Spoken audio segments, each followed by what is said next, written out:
अस्सलाम वालेकुम dear friends, उम्मीद है आप सब खैरियत से होंगे। मैं भी खैरियत से हूँ, अल्लाह पाक का बहुत करम है।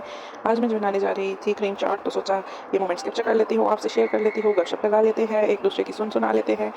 तो आप मुझे उम्मीद है सुन रहे हैं, मैं तो आपको सुन नहीं सकती, इसलिए आप मुझे कमेंट्स में अपने क्वेश्चंस आंसर, कोई मेरी वीडियो में जो चीज़ आपको अच्छी लगती है या फिर जो बुरी भी लगती है, आप बता सकते हैं। मैं कोशिश करूँगी आपके हर सवाल का जवाब देने के लिए।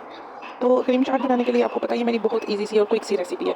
जब भी हस्बैंड के आने का टाइम होता है तो उनके लिए ये छोटा-सा स्नैक डिश में बनाकर रखती हूँ। वो थके हुए आते हैं, एकदम से खाना भी नहीं खाते, उनको चाय भी नहीं पसंद, तो मैं कहती हूँ चलिए छोटे-मोटे ऐसे कोई स्नैक हो जो उनको दिए जाएँ, जो हेल्दी भी हो और थोड़ा फ्रेश भी हो जाए वो खा के।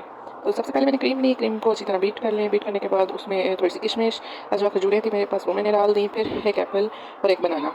सिंपल सी रेसिपी है मेरी। उसके अलावा मैं इसमें अगर ऐड करूँ तो थोड़े बहुत नट्स होते हैं, काजू ऐड कर सकते हैं आप, 4-5 दाने और बादाम ऐड कर सकते हैं, नथिंग मोर।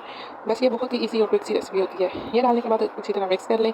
मिक्स करने के बाद थोड़ी देर के लिए इसको फ्रीज़र में लाज़मी रखें, फ्रिज या फ्रीज़र में थोड़ी देर के लिए रखें, क्योंकि ये ठंडी बहुत अच्छी लगती है। और मैं तो इसमें चीनी नहीं डालती, अगर आप शुगर ज़्यादा पसंद करते हैं तो आप डाल सकते हैं। ओके फ्रेंड्स, मिलते हैं एक और व्लॉग में। अल्लाह हाफ़िज़।